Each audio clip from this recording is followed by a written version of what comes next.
Speak again. Say something. I just want to see the audience.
Good evening, ladies and gentlemen. Good evening to our audience here in the studio, I call it, and our viewers online. My name is Edla Kaumbi, and I am the Executive Director of the Namibia Institute of Corporate Governance. Welcome to another episode of our Fireplace Conversations, where we advocate for good governance. I'm joined here tonight by Dr. Chris Brown and Ms. Eileen van der Linden, and we're going to talk about green hydrogen and the governance thereof. So before we get into it, I'd like you to just introduce yourself, tell us who you are and your relationship with green hydrogen. We'll start with you. Thank you, Edla. Thank you for having me here tonight. Good evening, Chris. So my name is Eileen van der Linden. I head up a unit in the Namibia Green Hydrogen Program that deals with impact and environmental, social, and governance. So the balance between making an impact and making sure that we do things the right way, in the right governance manner. Thank you. Yeah. Mm-hmm. All right. What about you, Dr. Brown? Tell us your relationship with this topic. Yes. Good evening, Edla, and all the viewers. I'm the CEO of the Namibian Chamber of Environment, and our job there is to support the environment sector in Namibia, particularly the NGO sector, to support their work and to represent their views and issues in the environment.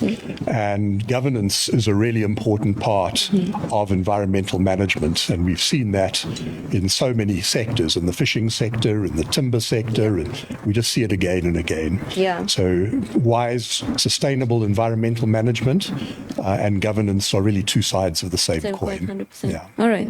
Well, let's get into it. You know, we're talking about the promise of green hydrogen in Namibia, and we were excited about it when it started. So can you give us an overview of where Namibia currently stands in the green hydrogen and synthetic fuel programs? Where are we right now? What's happening? And maybe just what is it, just for those who might not know? What green hydrogen is? I mean, oh, okay. Green hydrogen is a gas, and you get to it by shocking water with renewable energy, be that from wind, from solar, from other renewable sources. And then the H2O breaks into oxygen, and hydrogen. And that's basically what green hydrogen is. But green hydrogen is a lot. With green hydrogen, you can do a lot of things. We are often talking about green hydrogen and derivatives, because green hydrogen as a gas you can't easily transport. You need to do something with green hydrogen in order to make it useful for an economy, useful for exports, useful in green fertilizer, etc. So where are we? Where did we start? Let's maybe start with that, because it's always important where you come from in order to know where you are and where you're going. So brief genesis of the green hydrogen ambitions of Namibia. So in HPP2, Harambee Prosperity Plan 2, the colleagues were looking for, together with the president and cabinet, they were looking for new engines for growth, new catalyzing sectors, and green hydrogen came up as a potential engine for growth. From HPP, then a green strategy for a strategy for green hydrogen and derivatives was developed. That was in 2022. Still early days, but they defined the three valleys, the three green hydrogen valleys, based on resource availability, access to ports, and basically just the key ingredients that you require for large-scale green hydrogen production. And then this strategy developed, and we started thinking, well, initially it was very much export-focused, and then we thought, well, what can we do with green hydrogen here in Namibia? Can we maybe leapfrog our industrialization pathway? Can we use clean sources of energy instead of CO2, and then later on have to decarbonize? Can we transition towards an economy driven by green energy solutions, including green hydrogen? That strategy is called the Blueprint for Green Industrialization. That was launched in 2024. And now we are currently in the process of cementing all these ambitions in NDP 6. It is falling under the economic growth, transformation and resilience pillar in NDP 6. And our colleagues are hard at work to work with the National Planning Commission and all the other sectors to make that a reality. Now, in practice, what are we doing in this green hydrogen sector? So we have the three valleys, the Southern Valley, the Central Valley, and the Northern Valley. The Northern Valley is not happening that actively yet. There is no green hydrogen project yet. However, in the Central Valley, we have a number of green hydrogen projects. Most of them are private sector driven. All of them are private sector driven, and most of them are on private sector lands. So far, and one is is developed on a conservancy, the TSEP Conservancy. They do different things. And they have different ambitions. So, for example, the project on the conservancy land is Daures. They are looking at green fertilizer. The color is not green, but it's made with green hydrogen. Cleanergy, they sit currently in Walvis Bay, and they have plans to set up shop in Arandis for the large-scale production. They are looking at the transport sector, bunkering facilities for green ammonia for ships that pass Namibia, but also for ships to take that green ammonia to locations where it can be used. And they are looking at all sorts of applications in the R&D sector, a locomotive that can run on green hydrogen, a little tractor that they are busy converting. They have a couple of MAN trucks, the horses of the MAN truck standing there, and they are converting that to green hydrogen use. And then we have direct reduced iron. High iron is already in phase 1 of operation. They're using the green hydrogen to reduce the iron ore, that is like a soil type of substance, into little pellets that are called direct reduced iron. So we're using lots of different techniques and strategies for the use of green hydrogen and the production of green hydrogen. In the south, we have very large ambitions for a gigawatts facility. It's called Hyphen Hydrogen Energy. That is a multi-billion-dollar play, a very, very large facility. focusing on export for now, but also looking at the manganese that goes through Luderitz to possibly do a similar value addition process as we do with the iron ore in Bloemhof Farm close to Arandis. So we are, we are really testing the market. We are testing ourselves. I saw the heading of this fire chat was the lessons learned from green hydrogen. But green hydrogen is also still learning. We're definitely learning. So we have a big feasibility study on the go for the south. And that is not yet finalized. In the program where I work, we are working with government to de-risk in a number of areas. We're looking at legal de-risking, getting policies going, getting legislation going, fit for purpose for the green hydrogen sector. We are doing financial de-risking because at the moment green hydrogen is not yet at the same competitive level as hydrogen from other sources. It's a new product. We have a green premium, as we call it, for this hydrogen made with renewable energy. So we're looking at concessional finance sources to de-risk the sector.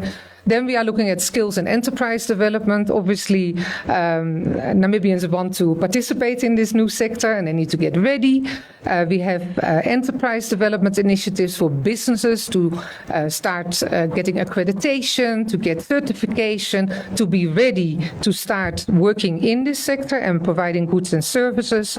We're looking at technical de-risking that includes permitting, standard, feasibility studies to help private sector to make good decisions, and also looking at common user infrastructure so that we don't have green hydrogen pipelines running all over, ammonia lines, power lines, to have joint facilities at the port, etc. And then, let me finish, I'm almost done. We are looking at environmental and social de-risking, and we are working on what we call a strategic environmental and social assessment. It's called ASESA. And these CESAs will guide government in making the best decisions on the land that's available. Okay. Yeah. Thank you. That was, wow. Yeah. So, Dr. Brown, as the head of the Chamber of Environment, what are you excited about with regards to what she said, but what are also your concerns with these ambitions? I mean, we would like this to benefit Namibia and its people, and she's head of ESG, so we want it to benefit the people, the environment, and everyone. So what are your concerns and ambitions as well? I mean, excitement. Yeah, from an ambition point of view, we would like all developments to benefit the people of Namibia, and we would like that to benefit them economically and socially. And we would like it to benefit the whole country. Yeah. And let me at the outset say that green hydrogen is not something that we are inherently against. It needs to be subjected to the same stress tests and the same assessments as any other types of development.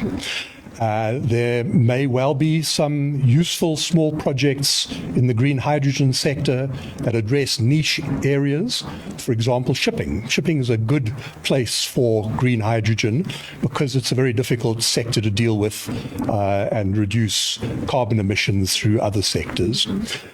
We are not particularly excited by the way the whole green hydrogen program has developed, and we are particularly unexcited about the prospects of the Hyphen project in the Taikab National Park in the Succulent Karoo ecosystem. We think that the whole genesis, evolution of that project has fatal flaws, and we need to look at this not only in the microcosm of little projects on the ground, but also in the bigger international sector of energy and energy use. So there are so many levels and complexities in this. The first question you might ask is, should Namibia be producing energy to support another country first and foremost when our energy demands aren't met and when Southern Africa's energy and transformation of its energy to a much lower carbon-based energy has not been met.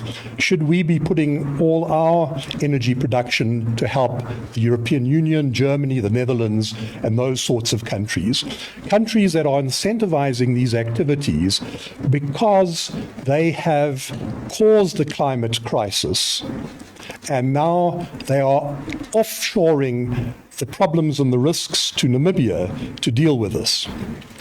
The second question you could be asking is, should a national park of this importance, a global biodiversity hotspot, ever have been targeted as a fait accompli that this is where we're going to put a huge development, turning a national park of that importance into an industrial site, essentially? Is there no elevated level for national parks? You don't treat it as ordinary farmland, as urban land. There needs to be an elevated level before you just say, we'll just take that national park and we'll develop that. Thirdly, if we look at the global situation in terms of energy, more and more countries are starting to turn away from green hydrogen and recognizing its many weaknesses. You lose so much energy in the process just through electrolysis from taking water after you've invested in desalination. Taking water and turning it into hydrogen, you lose 25% of the energy immediately. And then you have to turn it into ammonia, and then you have to ship it, all with green energy. And by the time it gets to where it's going to go, the energy has been lost along the way. And you've got hugely expensive energy. Most places are looking at this and saying, this just isn't worth it. What we need to do is not necessarily use green energy. We need to find carbon neutral energy to drive our development in our economy. And there are other ways, much more efficient and effective ways of doing that. And many parts of the world are moving in that direction. The US is on a strong trajectory to grow their nuclear program. The UK is doing the same. The one real outlier in this, who is very myopic towards nuclear energy, is Germany. Really myopic towards it, and is driving a lot of this situation here in Namibia through incentivized funding. Now they will say, well, the Namibian government makes the choices on these things. We're just coming in to support. That's not true. The Namibian government does make the choices, but they wouldn't make those choices if they weren't being pushed and funds being made available and banks being back supported by governments and so on. Mm-hmm. So we think that the whole governance process, from the real first point of identifying these hotspots in Namibia, through to how the decision was made, through to the lack of consultation, through to the way that the tender was given out in a very secretive way. There's no, you asked to look at the agreement with Hyphen, they will not share it with you. And there's no good reason for them not sharing it. They say trade secrets, it's all very sensitive. It's not sensitive. Those technologies are 40, 50 or more years old. Packing them together and looking at the economics of it, just about anyone with knowledge in that sector can do it. Mm-hmm. Mm-hmm. And the more people look at these things, the more, I'm not talking about politicians and technical people that don't have the expertise, but real people with expertise, the more they look at this, the more they say, well, wind energy is just a waste of time. Take it off the table. Solar energy, Namibia is fortunate that is fairly efficient, but it doesn't have to be in a national park. You can put it in places like some of the communal areas in the south of Namibia and really give a boost to those communities by sharing benefits with them, not hiding it in the national park where people can't see what's happening and activities are taking place behind the fence. Mm-hmm. We have many concerns around the governance, and that's just sort of scratching the surface and laying out a bit of the broader issues that we're concerned with. Okay. Should I maybe give her a chance to answer some of these ones that are concerned? Backwards and forwards. One of the issues that concerns us I'm also- thinking maybe to allow for this and then to raise the next one, if that's Sure. okay. Yeah.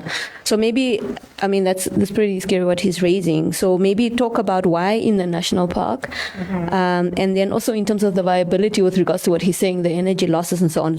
Were these things considered, and what are you doing about it, or what are the mitigating factors? Okay, just allow me to frame this a little bit in more detail. So the Zoutrijp Park, the national park, has been identified for the Hyphen hydrogen energy project. And that is, well, I'm going to get there. We have co-location of wind and solar energy. For a large-scale, gigawatt-size hydrogen plant that will also produce ammonia, you do need the co-location of wind and solar, so that you have a more equal supply of renewable energy. That is why the southern valley was identified. We have very, very strong winds in the Zoutrijp, with the Benguela stream coming in, etc., etc. It is phenomenal wind resources. It's not just a little bit better than in other locations. It's phenomenal. We don't see the Zoutrijp as a undeveloped area. It is basically at the moment already a multi-use park. There are a lot of activities that have been happening in that park. It used to be the Sperrgebied, where diamond mining was taking place since the early 1900s. We have currently renewable energy plants being put up. Innovent Dias is putting a 40 megawatt facility in the park. But isn't that a problem, though? Why should that be a problem? No, that's what I'm asking now. Oh, yeah. You're saying So it's it is a biodiversity hotspot, and we fully subscribe to that. But that doesn't mean that you can't develop carefully with proper checks and balances in place. So, for example, the environmental impact and social assessment 4, that's now the project level ESIA for Hyphen. They are following the International Finance Corporation performance targets for sustainable environment and social development, and these are so-called gold standards. You will not get away with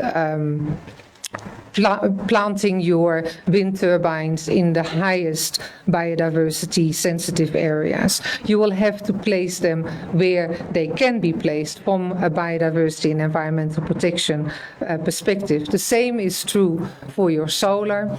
The only area where we see some biodiversity loss is at Angra Point, where we will lend the hydrogen for production into ammonia, and then eventually shipping out of Namibia to other locations. And that can be offset. There is such a thing like a mitigation pyramid. You first try to avoid any environmental and biodiversity issues, then you move to mitigation, and then you can move to offset. We also have, So what are you guys doing about that then? Because the one you said you're worrying about the Angra area. So so in Angra Point, what we're going to do, what Hyphen is going to do, and we are, government is a co-shareholder in Hyphen, so I can say we a little bit. We're going to try to minimize the footprint, be very intentional on the land use planning, because there is not the whole of Angra Point is required for this particular harbor development, which is a sort of floating harbor, not with the normal basalt blocks and heavy infrastructure towards the tip of Angra Point. Then there is a section where there's a swampy area where the ammonia plant will be and the desalination plant, and then there are some roads and other connectivity required. But the idea is not to construct in the whole of Angra Point. And Angra Point will most likely be an offset area for this particular project. In the other areas, because there's in total a land area of 4,000 square kilometers, the impact is obviously is much less. We're sitting at the moment with calculations of less than 5% of the area that will be that the footprint of this project will be in those two parcels. In the entire park, it's less than 1%. So it's all about meticulously finding the right spots for the various infrastructure. Okay. So that is how we came to the TKMP. And it is important to note that the ESIA, that TKMP is the Tau Tribe National Park, right, the biodiversity hotspot, the only biodiversity hotspot in the world that's in an arid area. So we are very much aware of the nature of the park. We still have current mining going on there. There are many EPLs that are active in that park. It is maybe not as undeveloped as many people think, and we should be mindful of the biodiversity value of the park, but it doesn't mean that no development can take place. It just has to be done in the right way. And the ESIA is still on the go, and the CESA is still on the go. No final decisions have been taken. What about the contract that is there, and why is that? The contract, why the appearing contract cannot, yeah. The secretive contract that people are talking about. Now, the feasibility implementation agreement is an agreement between the government of Namibia and Hyphen itself, a company. There's commercial intellectual property in that agreement that is being protected when we are saying we can't throw the FIA around in the public. However, certain elements of the FIA have been disclosed, especially those related to socio-economic development. There is such a thing like a socio-economic development framework where the commitments of Hyphen vis-à-vis local content, vis-à-vis employment creation, vis-à-vis CSR, community social responsibility, are communicated. There are communications on the size of the project, etc., etc. It's not fully closed, and we are talking about the FIA. Yesterday, I had an engagement with around the Luderitz town readiness and Aus readiness for green hydrogen, for oil and gas, for other developments in that area. Mariculture, Cal-Blue is moving quite fast in that area as well. And we talked about the commitments that government has made in the area of town readiness. We have committed in the FIA to make land available so that Hyphen can build houses for their employees. So it is not a closed, secretive document. It's a commercial agreement. And I don't believe that in all other sectors, agreements between government and private sector are necessarily made public. Yeah. I think the other question then was with regards to our energy demands versus the global energy demands. Is this available? Is this able to also benefit Namibia? Is it able to take care of our energy needs? Or what's happening with that? In the case of Hyphen, there is an expectation that there will be a lot of excess electricity. And that is a lot of excess electricity that could be taken up by NamPower at cost, because Hyphen will evacuate that energy in any case. They can't use all the energy that they are going to produce. So that energy can go into the grid if NamPower agrees to an offtake agreement with Hyphen. In the Central Valley, one of the projects, it's HDF, I didn't mention it when we started, they are looking at production of energy for the grid through battery power facilities, yeah. And they're also using solar energy and hydrogen. So there is, as I said, it's a very flexible energy source, and it can be used for local use as well. It all depends on how the negotiations between NamPower and Hyphen pan out in terms of accepting that power into the grids. Okay. Yeah. Does that answer, or what are some residual concerns? She's commented on the questions. We don't see it in exactly the same way. Mm-hmm. If you take the compatibility of wind and solar, for example, there's been decades of work done on the wind in that area by the Fisheries Ministry. And why the Ministry of Fisheries have done that work in the past and published it is because the wind is essential for the upwellings, which cause the planktons to bloom and the pelagics to come in, and that's the energy transfer in the entire marine ecosystem. So a lot of work's been done on that. Now, Hyphen has been suggesting that summer solar, winter some solar and some wind, night wind, daytime solar. Well, it's not like that. Most of the wind comes in October, November, December. We see that when the upwelling takes place, when the seabirds start breeding, and so on. And it doesn't take place primarily at night. It's late afternoon into the early evening is when the most of the wind blows. This is published, and either it's been misrepresented or people haven't bothered to look for those publications. So this compatibility between wind and solar is just not as it's been stated. I think the second thing is that people totally underestimate the sensitivity of this area.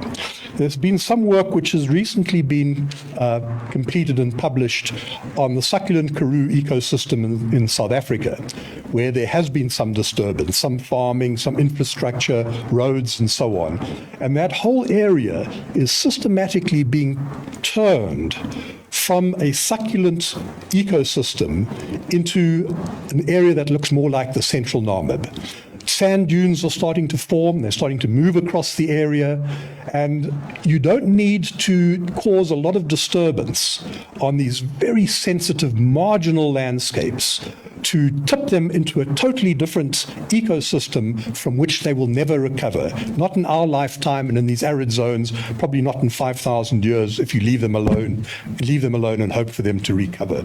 So we're dealing with sensitivities here. We're also dealing with the need for connectivity across landscapes. That's why Namibia has been pushing so much this landscape approach, getting parks, neighbors, communities, private land to work together in jointly managed landscapes to increase the resilience of those ecosystems, to help create resilience for production, but also to help create resilience to deal with the impacts of climate change. And these sorts of developments with all these roads and infrastructure coming in and so on are going to have a really detrimental effect on this. She was saying that it's 5%. Oh, is that? Well, I mean, if you're thinking cost-benefit analysis, can it be considered that the 5% damage versus the overall greater good, or not? Or is it not? Let's just finish talking about the damage. I don't believe 5% is a good figure, because if you look at the infrastructure and that you need to bring in, the roads, the power lines, the roads underneath the power lines, all of that, I just don't believe 5% is an appropriate figure to use for that. We'll see when we ever get the final designs to look at if this project gets that far.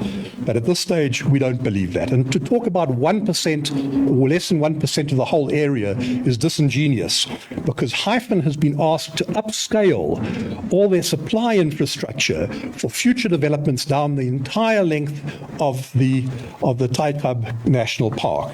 And so this is just the first in a series of developments which will take place in that area. So any infrastructure development doesn't just impact that area, it has knock-on effects, and you have the sand dunes moving and rolling across the succulent karoo ecosystem and the vegetation and so on. If we talk about the strategic environmental and social assessment, that whole approach, in our view, is fatally flawed. It's fatally flawed, and we brought this to the attention of the Green Hydrogen Office and to the German and EU delegations that are funding it. And the Netherlands. And the reason is that if you are doing a strategic assessment, you step back to say, we want to produce a lot of hydrogen and ammonia using renewable energy systems, and we want to do it in a way which benefits us at all levels. When these sites were selected, it was a little project that Harvard University students and their professor undertook to say where in the world would be good for green hydrogen. And they looked at wind, just generally, just the volume, not the details of it. They looked at solar, they looked at water, they looked at a harbor, and they plotted these places around the world. And Namibia took that and just jumped in on it with no more detail, no more discussion, no more, and said, right, we're going into the Spergebied, into the Taikab National Park, and that's where this little spot on the map from this theoretical study. It took no account of the current infrastructure. It took no account of socioeconomic issues. The indigenous people in that area are very unhappy about this project coming in there without any consultation. It took no account of the biophysical issues, the environmental issues. It just looked at that, and that was the decider as to where these things should be. Now, if you're looking at doing a strategic assessment, you don't just reinforce that very primitive site selection mechanism. You step back and you say, okay, there's our areas in Namibia with solar and wind.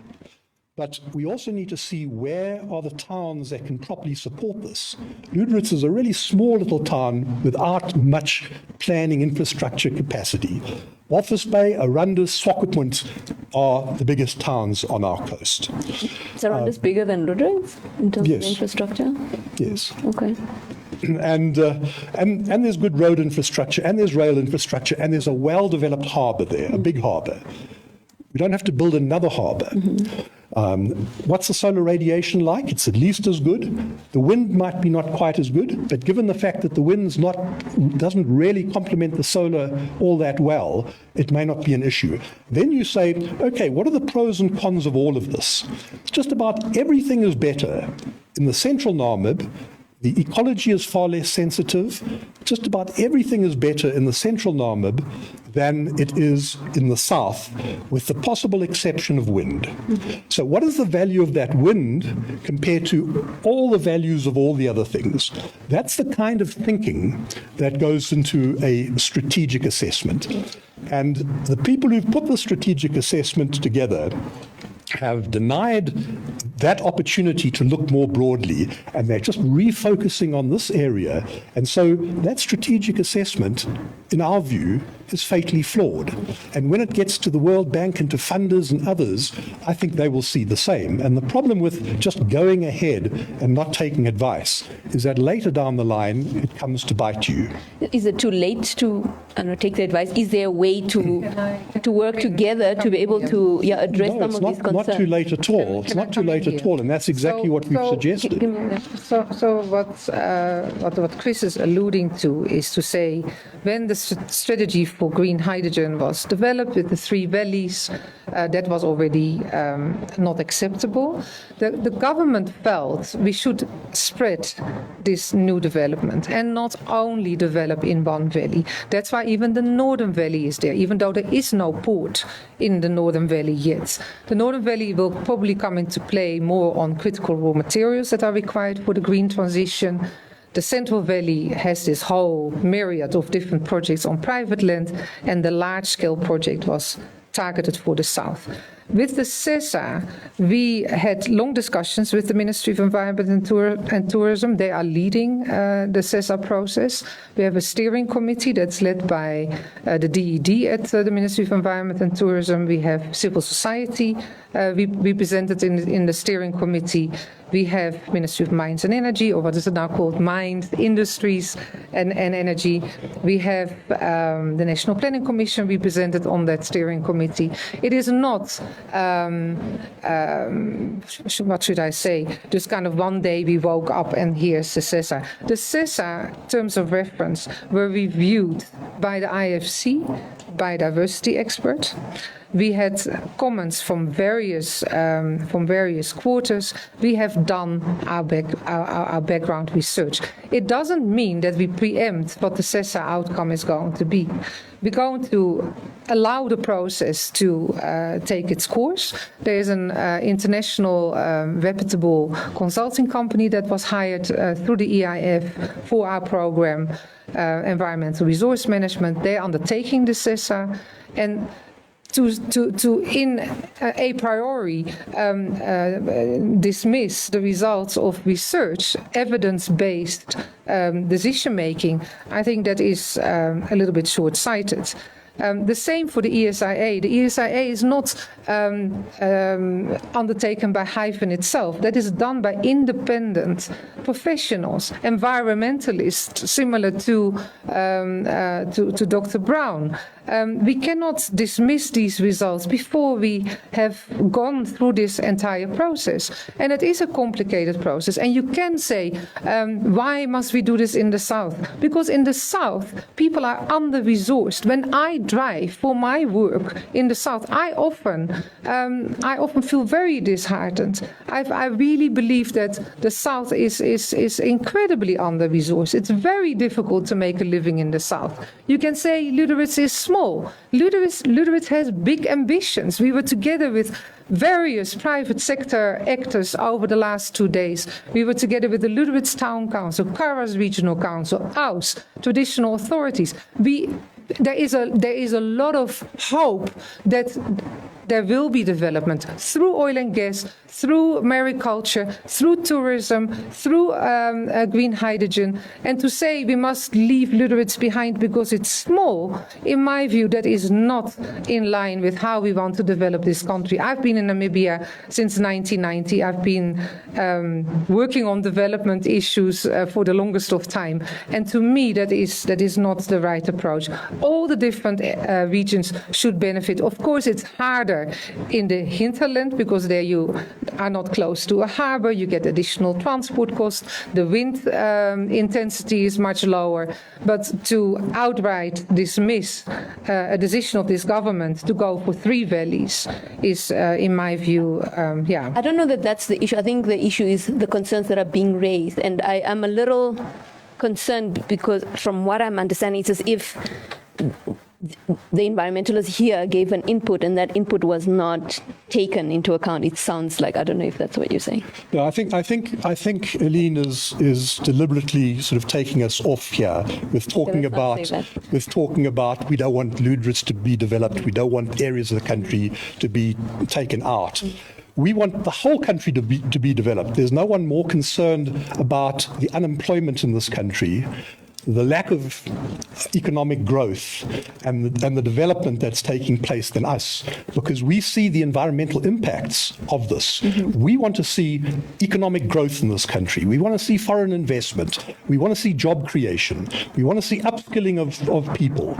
But we don't want to see stupid projects which will bring us back and won't add to that process. So these projects need to be properly screened and not hide behind the fact that, oh, you don't like this project here, you're opposed to people, you want to keep them poor. That is disingenuous type of arguing. It sounds like they are screening. So what? No, you see, the consultants, those environmental and social people on the team will do what the terms of reference says. And they're not going to start looking at other things outside of that terms of reference. So if your terms of reference are faulty, the result will be faulty due to no fault of the individuals that are on that team. I would like to see all parts of the country opened up to far more effective investment and job creation than we have at the moment. The right types of investment, the right types of developments taking place all across the board, all over. But if you are, and so for that, if there are appropriate projects for green hydrogen or any other types of development all over Namibia, I don't have a problem if each of those is well planned and structured and it's working well and it's doing what we want to do. But if you're taking the biggest project that Namibia's ever had potentially, our past president said this is the biggest tender ever put out, and you're putting it in an area without due consideration of the broader impacts of that, that's not saying, well, you don't want me to bring something to the south. So that's why it's disingenuous. We need to be looking at where is the best place to do all these various things, and there's a process for that. Other projects could go to the south if it turns out that that's not the best place.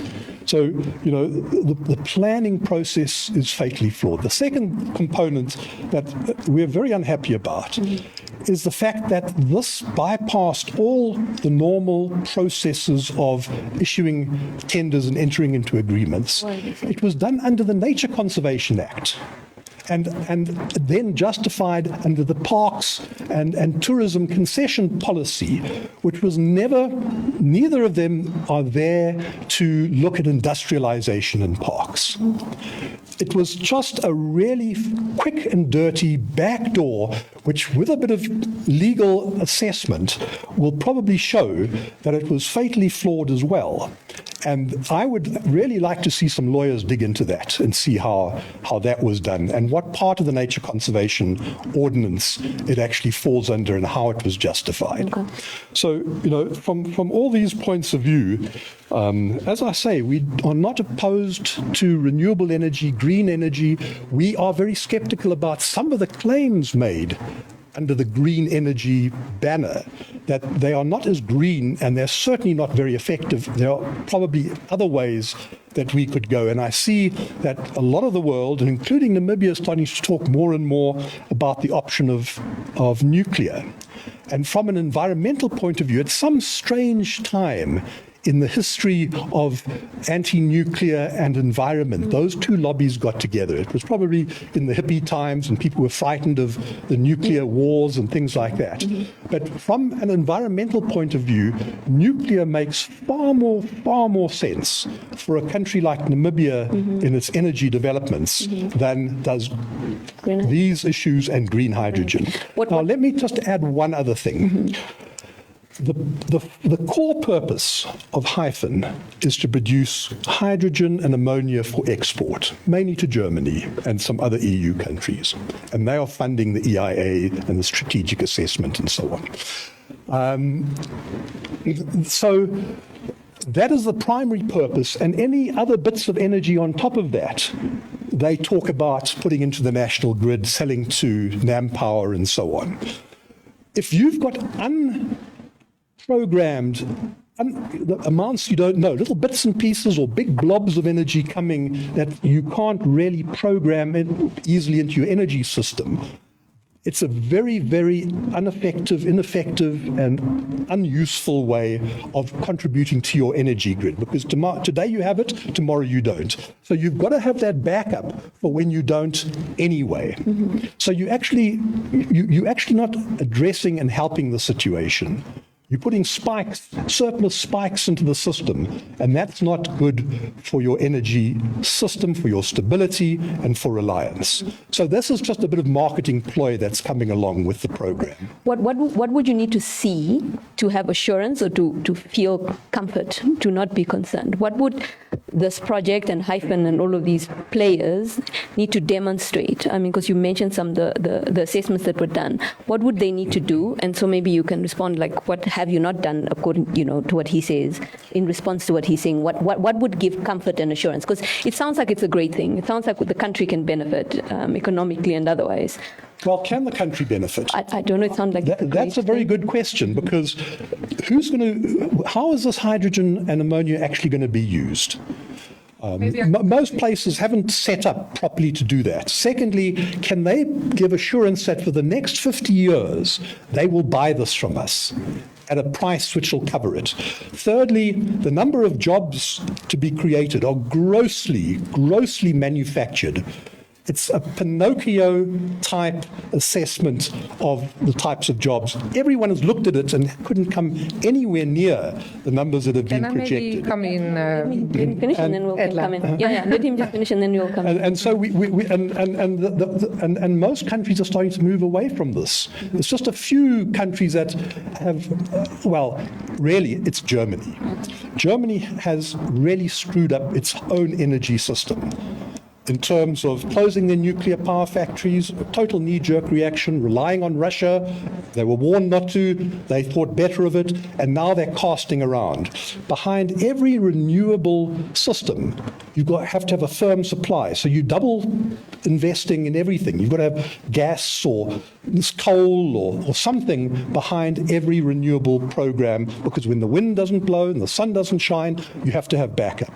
So, there's very little to say about some of these renewables in terms of your base load and providing reliable energy and essentially decarboning, because you have to have a backup for everything, which is often carbon-based. Yeah.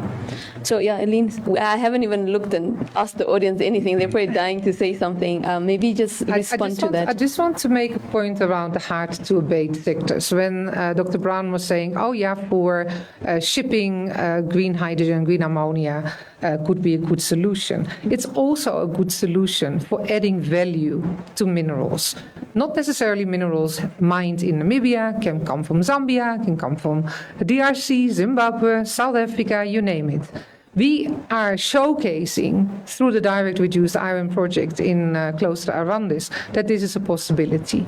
This can also be a possibility for all that manganese that comes via trucks through Luderitz and gets shipped out.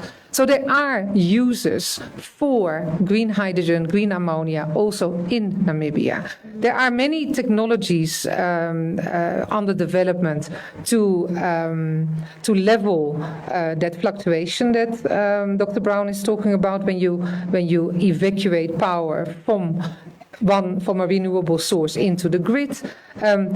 There wouldn't be negotiations between NamPower and Hyphen if that would be physically impossible. So I'm not going to pretend to be an energy expert, because I'm not, and I don't think anyone here in the room is necessarily an energy expert. But there are different ways to look at it. And we're not saying that green hydrogen is the only energy solution for Namibia. We are not anti-oil and gas. We are not anti a business that comes with a good business case for nuclear.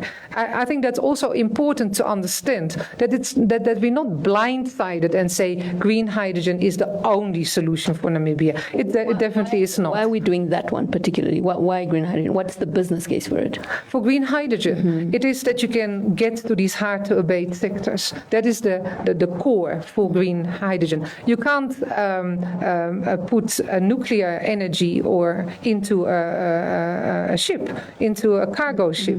It's impossible. Okay. You can't let a train run on maybe on electricity. Yeah, that's possible. It is like a fuel. It's like a substitute for diesel and petrol. So it has its own uses in that space. Okay. Yeah. So maybe let's hear from the audience here and our online audience as well. Are there comments that were made? I am struggling to get my phone and look at my guests. So any questions or comments here? We've talked you to death. Good evening, everyone. We have a comment. Kuveri Sharondo. We have a comment from Elias Thomas, and he's asking that it's very important to take the thoughts and concerns of the indigenous people in the area. What did they say? What do they think? Who did the planners and the strategic team consult, and why is it not public information? Okay. He then further asks, who makes up the strategic team? Where can we find this information? What stage of planning are we at, so we can also scrutinize the process? I think, Eileen, that's for you to answer. Thank you, Kuveri. On the indigenous people, I guess we're talking about those communities in the south. We have consulted with a number of times already with the traditional authorities in the south. We've been to Berseba, we've been to Betania, we've been to Aus. Interesting enough, the Berseba and Betania traditional authorities are on opposite sides of the political spectrum, and they were extremely interested in the green hydrogen program. They wanted to know more. They wanted to know more about the scholarships. They wanted to know more about business opportunities. They were talking about, can we sell our pumpkins to Hyphen to feed the army of contractors that need to build this project. So again, certain narratives are being pushed and certain narratives are being highlighted more than other narratives. Our CESA team will be having consultations, and Dr. Chris Brown is obviously also on the list, and the NCE is on the list. Many other CSOs are on the list, different environmental groups. We are having traditional authorities on our list, local authorities, private sector business people. It is a comprehensive study. However, if you say this particular activity should never be planned in the south, yeah, then you are stuck. Then there is no space to still maneuver. When we are saying we are trying to minimize the footprint of the Hyphen project in the Zuidgrijp, that is an honest effort. It's not a lie. I have seen the calculations of the roads, of the wind turbines, of the solar plant, of the ammonia plant, of the pipelines, of the whatever is required, the electrolyzer. All those elements have been calculated, and it's not yet finished. We're sitting in the feasibility study phase. That will end only end of 2026. There is still plenty of room for different voices, not only one voice, but many different voices to come through. And we have, for example, one of the CS look at green hydrogen. There's so much economic activity in flux in the southern corridor, not only in the Zuidgrijp, but also outside of the park. And that inception report is finalized. We are expecting a mission towards the end of next week. We will go to the south. We will have meetings in Windhoek, and then we will get to the scoping phase to look at what are the key issues that we need to look at. It's not a data-driven process. It's looking at key issues that are coming out of consultations. Then we are going to do baseline data assessment and collection. We're going to do mapping.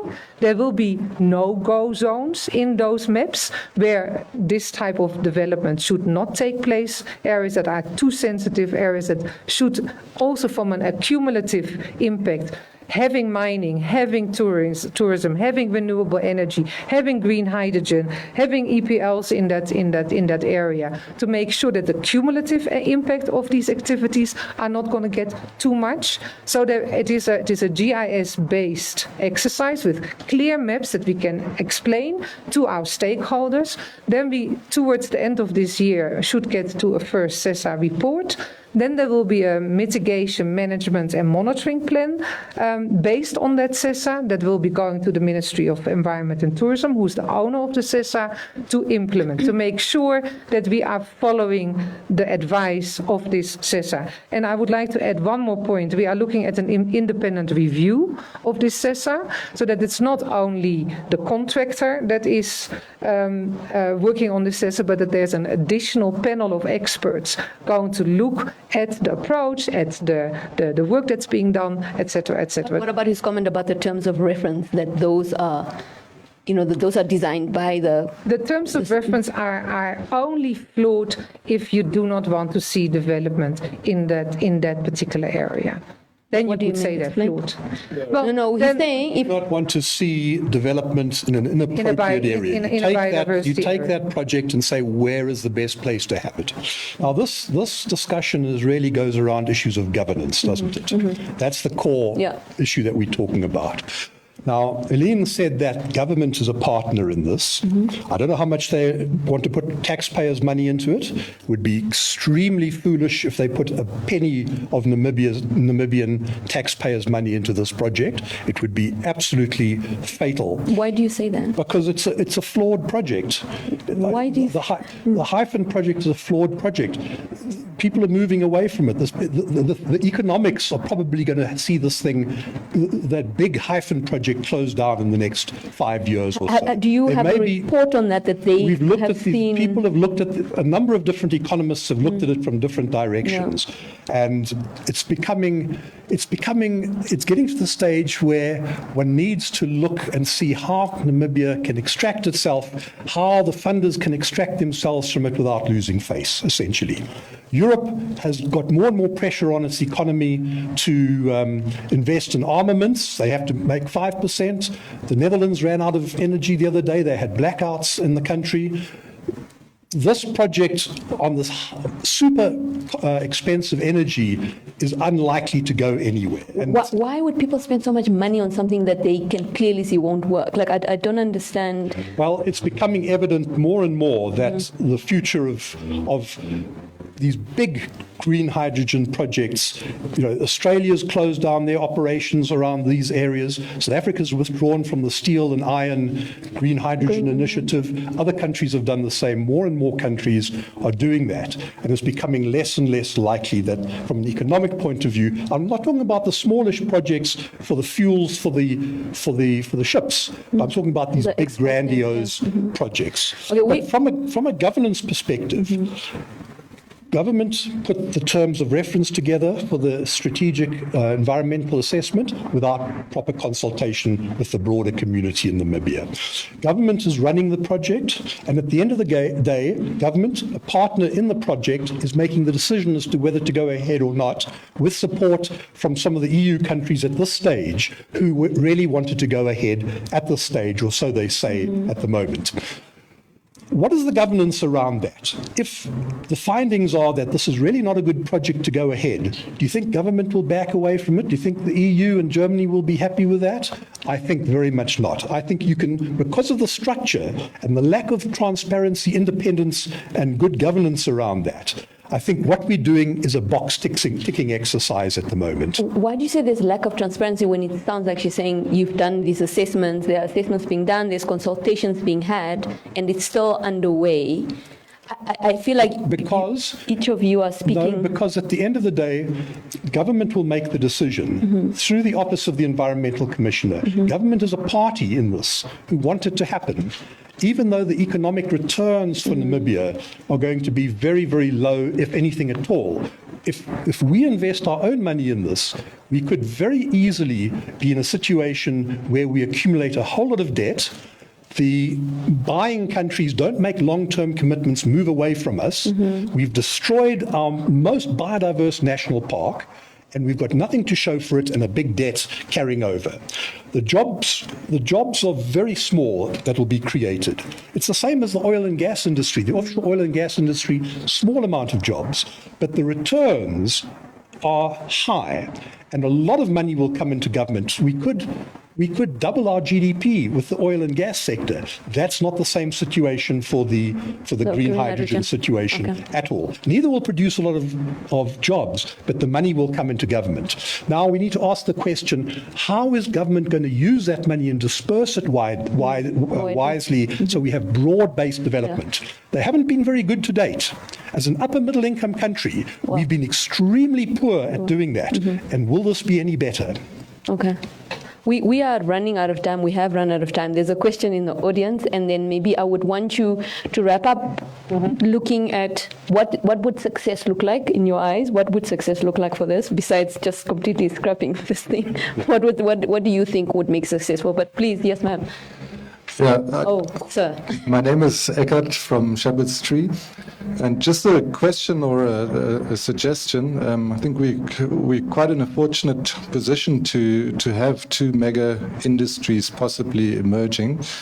Is there any thought going into sort of jointly developing these facilities, right? So you could very easily set up a petrochemical plant that can probably also, where you can cross-leverage, green hydrogen, blue hydrogen, all of it, and in that sense reducing overall project cost. Okay? And the same goes for ports and all of it. But what I'm seeing at the moment is that these, projects are sort of running a little bit in isolation, possibly because of restrictions on the funding side. I'd be curious to hear your thoughts on these. Right.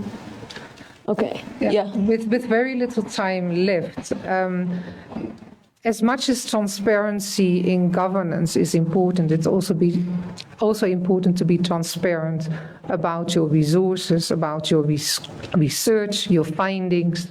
And I think I would really like to invite the CEO of the chamber to bring evidence for some of the claims that are being made, and to allow us, with experts who are not going to put their professional integrity at risk, to allow those professionals to finish, to work through the ESIA, to listen to the voices out there, the many voices out there. There's not only one voice, as I said earlier. The same for the CESA team. Allow them to investigate. And and let us take it from there. And it's very easy to attack, and to say there is no space for green hydrogen or green ammonia in the world. I believe that is not the case. There is still a lot of work being done in this sector. Yes, it is proving to be difficult to get this green premium, bridged, because that will take time when you start a whole new industry. It will also take, the commitment of off-takers to say, okay, well, we are willing to pay this green premium to some extent. And there are all these auctions happening. There are all these financial mechanisms being developed that are innovative. I don't think we should close any doors without evidence. And that's what we stand for, that we want to get these two processes finalized. I mean, it sounds like they do have evidence and they have the study. So I think maybe it is important to talk. And I think what the gentleman just asked, maybe, Chris, you want to speak to that? Yeah, I think that's a very good question, and something that vexes us as well. These things are all done in isolation, and we really need to bring some strategic, integrated thinking together. I don't think it's a matter of funding so much at this stage. I think it's a matter of bringing the right expertise, the right intellects together, the open-minded people that are not locked into ideology, to look at what we should be doing. And I believe that there's a huge future for particularly Namibia and Botswana to work closer together, to bring the energy sector and the water sectors closer together, because the two are really interlinked. Both countries are really short of those resources, those freshwater resources, and have an integrated development with some agriculture linked to all of that together, to look at a future for energy, water, and strategic agriculture in Namibia. I think that would deliver, and then subject it to rigorous public open debate, not hide it behind in secret sort of meetings and things, and develop this. And I think Botswana and Namibia are the ideal partners to do that. We're both a bit cautious about what's happening in the south, in South Africa, and together we would be really strong. Botswana needs water and energy. Namibia needs both. Secure, and we need to grow our economy. Apart from the silly things we do in chasing away foreign investment, we also need to put in place good sources of energy and water for businesses to grow and develop. And this all needs to come together, not with little isolated projects. So your question, I think, is very sound. Thank you. Do you want to maybe then wrap up in terms of actions, what we can do, what would success look like if you had to advise, and how can we make this work? Just parting thoughts and closing. Yeah. Well, I think part of what I would say is what I've answered now. I think we need to look strategically at the energy sector, and that doesn't exclude green hydrogen, but it doesn't elevate it just before elections to show that we're doing something. And, we've got 54% unemployment, but we are doing something. Let's cram this in quickly and make it look like, we've got an economic plan, which we really don't. So I think we need to look really at the whole energy system, maybe in partnership, look at the water systems, and put all of these things into the pot and say, are there places where green hydrogen or pink hydrogen, in the case of nuclear, and where can nuclear go? Why don't we build nuclear at Neketol? And then link it to a big solar farm down in what was normally historically Namaland, down the communal areas in the south, and bring development there and have Neckartal. Now we built that dam and we don't know what to do with it. It's the biggest dam in Namibia, bigger than all the water sources, all the dams put together. Now we could make use of it. We save the Spergebied for much better things, not destroy it with industrialization. And we link that to desalination and water into the central areas, gravitating water down to Gaborone, have a regional development program, share the energy, surplus energy goes into the Southern African grid, surplus energy above that can go into green hydrogen, because you can use your peaks for green hydrogen and produce that, or pink hydrogen in this case, and we can export the surplus. But what we're doing is, first and foremost, we're addressing our needs here in Namibia and in Southern Africa. And the surplus we can sell, if there is still a market at that stage, to Europe or anywhere else in the world. Thank you. Rather than us servicing them and us picking up the scraps and seeing how we can fit around the scraps. Okay. Thank you. Okay, what Helene? success looks like Yes. in the green And how hydrogen can you- space. yes. Definitely for us to leapfrog into green industrialization, be it with renewable energy or with green hydrogen and derivatives, to see our minerals having value added before they leave the continent. We would like to see transport running on green hydrogen, a green hydrogen train, or trucks that are moving on green hydrogen, so that we maintain our status in Namibia as a carbon sink. Because we are a carbon sink at the moment, which is fantastic. And hopefully I will even drive my car on clean fuel one day.